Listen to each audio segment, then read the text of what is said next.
জেগেছে ভাষা স্বপ্নগুলো ডাকে যখনই দুপার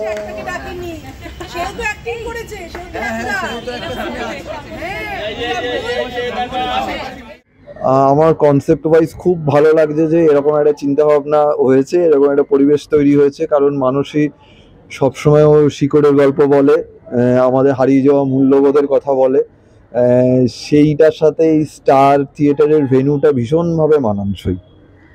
দিদি গান কি থাকছে, মানে কিরকমভাবে কি থাকছে? আমাকে এই পুরো মিউজিক ডিরেকশনের কাজটা তো জয় করেছে। আমি শুধু একটা গান গেয়েছি, সেইটুকুই বলতে পারি। আর বাকি গানগুলো যদিও মানে অস্বীকার করা হবে শুনিনি বললে, কারণ যেহেতু বাড়ির কাজ, সেটা মনে হয় মিউজিক ডিরেক্টর বললেই বেটার হবে। আমি একটা রবীন্দ্রসঙ্গীত গিয়েছি। জয়দা, যেহেতু উত্তর কলকাতার গল্প এবং পারিবারিক মানে জয়েন্ট ফ্যামিলির গল্প, সেগুলো নিশ্চয়ই গানের মধ্যে আমরা শুনতে পারবো। কিভাবে গানগুলো খুব সুন্দরভাবেই এসেছে। আর শুধু জয়েন্ট ফ্যামিলির গল্প নয়, এটা একটা অসম্ভবকে সম্ভব করারও গল্প।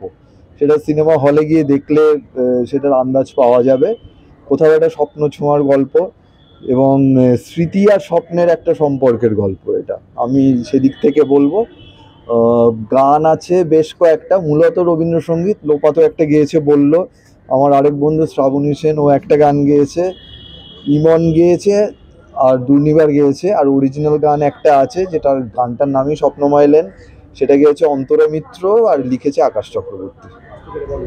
অসম্ভব ভালো লাগার কাজ করছে, কারণ মানুষীদির প্রথম ছবিতে অভিনয় করার সুযোগ হয়েছিল, দ্বিতীয় ছবিতেও আমি কাজ করতে পারছি এবং অবশ্যই সেটার জন্য আমি ধাগা প্রোডাকশনের যিনি প্রযোজক শুভঙ্কর মিত্রা এবং মানুষীদিকে আমি অন্তঃস্থল থেকে ধন্যবাদ জানাতে চাই, কৃতজ্ঞতা প্রকাশ করছি যে সুন্দর দুটি চমৎকার গল্পে ওনারা আমাকে কাজ করেছেন এবং এপার বাংলার দর্শকদের সামনে আমার কাজ দেখানোর সুযোগ করে দিয়েছেন। কি থাকছে চরিত্রের দিকে ছোট্ট করে বলুন, তোমাদের পারিবারিক গল্প তো বোঝাই যাচ্ছে। খুব বেশি কিছু বলবো না, শুধু বলবো একটা বিধবা মায়ের চরিত্র করেছি। ওপার বাংলা দর্শকরা কি বলছে? পরপর দুটো ওপার বাংলা হিট। এখনো তো আসলে প্রথম ছবিতে এখনো বাংলাদেশে রিলিজ হয়নি। আমি চাইবো যে শুধুমাত্র বাংলাদেশ নয়, সারা বিশ্বের যেখানেই বাঙালিরা রয়েছেন তারা এটা আমাদের গল্পটাও দেখুক এবং 5 নম্বর স্বপ্নময় লেন দেখুক। সেই সাথে যত এপার বাংলার ওপার বাংলার যত বাংলাদেশি ছবি আছে, বাংলা ছবি আছে, সবাই দর্শকরা হলে এসে ছবিটি দেখুক। কারণ আসলে ছবিটা আমরা করি কিন্তু দর্শকদের জন্য। সো দর্শক যদি হলে এসে ছবিটি দেখেন, তাহলে হলে দেখার যে একটা এফেক্ট, যে আনন্দ, সেটা আসলে ছোট পর্দায় দেখার মধ্যে সেই আনন্দটা পাওয়া যায় না। বড় হলে এসে সবাই যখন ছবিটি দেখবেন, তখন সেটির আমি মনে করি গল্পটা খুব বেশি কিছু বলবো না, আমি শুধু এতটুকু বলতে পারি যে চমৎকার একটি পারিবারিক গল্প, যেটির সাথে সবাই কোথাও না কোথাও চরিত্রগুলোর মিল খুঁজে পাবেন এবং কোথাও না কোথাও মনে হবে যে এটি তো আমাদেরই গল্প। আমার কেমন লাগছে? আমার যথারীতি টেনশন হচ্ছে, পেট গুড়গুড় করছে, মনে হচ্ছে দোলনার ওপর থেকে নামছি, হুম করে নিচে পেট খালি হয়ে যাচ্ছে। এবং আমার কাজটা আসলে আমার একার কাজ তো নয়, আমার গোটা ইউনিট একসঙ্গে হাতে হাত লাগিয়ে কাজটা করে। তো সেই কাজটা একবার প্রমাণিত হয়েছিল, আবার নতুন করে প্রমাণিত হয়েছে, সবার হাতে হাত ছিল শক্ত করে। সেই জন্য সেই দিক দিয়ে আমার কোনো টেনশন নেই। টেনশন একটাই, ছবিটা কেমন বানিয়েছি। যারা এখনো অবধি দেখেছেন তারা বলেছেন মানুষের ভালো লাগবে, এবার মানুষের অপেক্ষায় আছি। শাশ্বততা কি আছে? না, শাশ্বত কিছুতেই ডেট দিল না, বাজে ছেলে। তো আসলে ওর মতো একটা ভার্সেটাইল অ্যাক্টর তো কখনো খালি থাকে, ও ডেট পাইনি আমি। কিন্তু আমার বন্ধু সবসময় পাশে আছে, ছবির খবর নিয়েছে।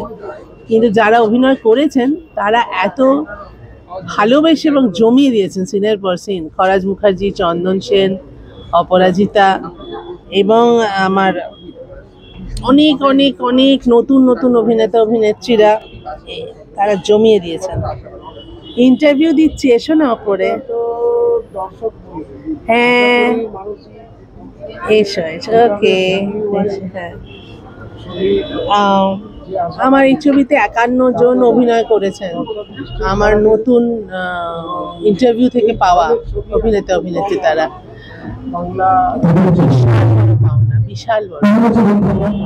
আজকে মিউজিক লঞ্চ এবং যে কোনো ছবিরই না মিউজিক একটা খুব ইম্পর্টেন্ট ভূমিকা গ্রহণ করে, এবং এই ছবিটা যেহেতু একটা ইমোশনাল ড্রামা, তো সেক্ষেত্রে মিউজিকের একটা ভীষণ ভূমিকা রয়েছে এবং বিভিন্ন রবীন্দ্রসঙ্গীতও ইউজ করা হয়েছে ছবিতে। এবং 5 নম্বর স্বপ্নময় লেন এটা একটা স্বপ্নেরই জার্নি। মানে আমরা যেভাবে ছবিটাকে দেখেছি বা ছবিটা করার সময় মানে এতটাই ইমোশনাল একটা অ্যাম্বিয়েন্স তৈরি হতো, কারণ বাড়ির সাথে বোধহয় কানেক্টেড বা ফ্যামিলির সাথে কানেক্টেড আমরা প্রত্যেকে, এবং সেটার যে জার্নি সেটাই কিন্তু 5 নম্বর স্বপ্নময় লেন। আমি পুরোটা ডিটেলস বলবো না, কারণ আমাদের ট্রেলার লঞ্চ আছে নেক্সট উইক, তখন তোমরা সবটা জানতে পারবে। কিন্তু মিউজিকের জন্য আজকে তোমাদেরকে আরেকটুখানি ওয়েট করতে হবে। সো আমার মনে হয় সবার খুব ভালো লাগবে আজকের এই প্রোগ্রামটা।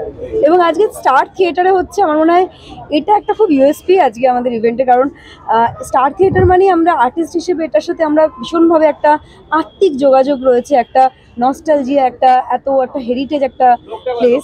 তো স্টার থিয়েটারের এই পুরো বিষয়টাই একটা অন্যরকম মানে ফিল দিচ্ছে। কিভাবে দেখতে পাবো আমরা তোমাকে এই ছবিতে বেসিক্যালি দুই যে বোন দুষ্টু এবং মিষ্টু, এদের জার্নির গল্প, তার সাথে অবশ্যই পুরো ফ্যামিলিকে নিয়ে। আজকে আমরা 51বর্তী পরিবারের যে আবেগ, সেই আবেগ থেকে কিন্তু আমরা সবাই প্রায় বেরিয়ে এসেছি। আমরা সবাই এখন নিউক্লিয়ার ফ্যামিলিতে থাকি, এবং তার অনেক রকমের লুপহোলস থাকে, সেগুলোকে কিভাবে আবার সেই পুরনো পরিবার, আবার তাদের সেই ভালোবাসার অঙ্গীকার সেগুলোর মধ্যে ফিরে আসা, সেটার উপরেই কিন্তু এই গল্পটা দাঁড়িয়ে আছে। সো এখানে আমার ক্যারেক্টার নেম মিষ্টি, এবং মিষ্টির ছোটোবেলা অন্য একটি বাচ্চা আছে। সো মিষ্টির জার্নি এবং তাদের বিয়ে সব কিছু নিয়ে কিন্তু এই গল্প। সবার প্রথম এটা আমার প্রথম ছবি, এবং এর জন্য পুরো ক্রেডিটটা আমি যে এটা করছি সেটা পুরো ক্রেডিটটা শুভঙ্করদা, মানসীদি এদের ওপর যায়, যারা আমার ওপর ভরসা রেখেছেন, আমাকে এই সুযোগটা করে দিয়েছেন। আর তার থেকে বড় কথা হচ্ছে আমি আমার অভিনয়ের প্রশিক্ষণ অভিনেতা হিসাবে, যেখানে আমি যে থিয়েটার গ্রুপে কাজ করি, রঙ্গকর্মী স্টুডিও থিয়েটার, অ্যান্ড আমার টিচার মিস্টার অনিরুদ্ধ সরকার, তার জন্য। আর তার থেকেও বড় কথা, আমি এত খুশি হয়েছি আমি এইরকম একটা কাস্টের সাথে কাজ করতে পেরে, যাদেরকে আমি টিভিতে দেখে লুক আপ টু করতাম, যে হয়তো এদের মতো অ্যাক্টিং করার ইচ্ছা আছে। তো সেটার জন্য আমি আরও বেশি খুশি। আর তার সাথে মানুষদের মতো সাপোর্টিভ একজন ডিরেক্টর অলওয়েজ। আমার চরিত্রে যতটা আমি জানি না মানুষদি কতটা বলেছেন, বাট যতটা দেখতে পাচ্ছ তোমরা টিজারে অলমোস্ট দেখেছো কিছুটা, তো সেই হিসাবে আমি আর অর্জুনদা দুই ভাই। তো এক ভাই একটু স্ট্রং পার্সোনালিটি হালকা, আর একটা ভাই ছোট ভাইয়ের মতো। ছোট ভাই একটু তার সাথে তার যে বেটার হাফের যে রিলেশন, সেটাও একটু নাকখাট, মানে মজার রিলেশন, এইটুকুই।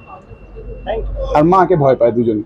হ্যাঁ, প্রথম কথা হচ্ছে যে এইরকম মানে যখন উঠছি, তখন একটা অভিনব সজ্জা, মানে আমরা থিয়েটারে মানুষ, তো মানে আমাদের কাছে এটা খুব একটা বাড়তি পাওয়া, অসামান্য। মানে একটা ফিল্মের জন্য যেভাবে সাজানো যেতে পারে পুরো দিয়ে নানা জিনিস, তারপরে মানুষই এই ছবিটাতে আমাদের দেখেছে, আমাদের অত্যন্ত ভালোবেসে দেখেছে, এবং এত সম্মান এদের কাছ থেকে পেয়েছি, এত সৌজন্য, এত কিছু পেয়েছি যে সেটা বলতে পারে। এবং টোটাল টিমের প্রতি এই মানে প্রযোজক থেকে শুরু করে মানুষই নিজের এত সযত্ন দৃষ্টি ছিল যে সেটাও আমাদের একটা বাড়তি পাওয়া। আমরা চাই এই ছবিটা সবার ভালো লাগে, এই ছবিটা চলুক, এবং সত্যি যেন সবাই স্বপ্ন দেখতে পারে, সেইটাই চাই। এবার বিমল, আমার প্রথম কথা হচ্ছে যে যেটা পঙ্কজদা বললেন, আমাদের থেকে তো অনেক সিনিয়র, অনেক দেখেছেন, আমিও অনেক দেখেছি ছবি তৈরির পেছনের যে কাজকর্ম অনেক দেখেছি। তো এই যে আমরা উঠলাম ওপরে অ্যাম্ফি থিয়েটারে, কোনো আড়ম্বর নেই, কিন্তু আড়ম্বর না থাকার মধ্যেও যেটা আছে সেটা হচ্ছে একটা ঐতিহ্যের প্রতি সম্মান। অর্থাৎ এই যে আমাদের বাংলা সংস্কৃতি, তার ঐতিহ্য, তার প্রতি এই যে সম্মান, সেইটা মানুষই কিন্তু তার ভেতরে বজায় রেখেছে। এটা একটা বড় জিনিস। এইভাবে কেউ গুছিয়ে সাজিয়ে আমাদেরকে আমন্ত্রণ জানায় না, এইভাবে জানায় না। অনেক আড়ম্বর থাকে হয়তো, তাতে অনেক, সেটা বাহ্যিক আড়ম্বর। অন্তরের যে আড়ম্বর, অন্তরের যে সৌন্দর্য, দেখবার যে চোখ, যে বোধ, যে মনন, সেইটা মানুষের এতটাই আছে, যার ফলে এইরকম একটা সুন্দর পরিবেশে আমাদেরকে এনে হাজির করেছে। তা নাহলে আমাদেরকে আর ডাকবে কেন? এক। দুই, এই যে ছবি সম্পর্কে, এই ছবিটা সম্পর্কে বিশেষ করে, আগের ছবিটা সকলেই জানেন যে মানুষের আগের ছবিটা অত্যন্ত সমাদৃত হয়েছে মানুষের কাছে, অত্যন্ত সমাদৃত হয়েছে। এবং এই ছবিটাও আমার ধারণা, আমার ব্যক্তিগত ধারণা এবং নিশ্চয়ই পঙ্কজদারও ধারণা, যে এই ছবিটাও সমাদৃত হবে।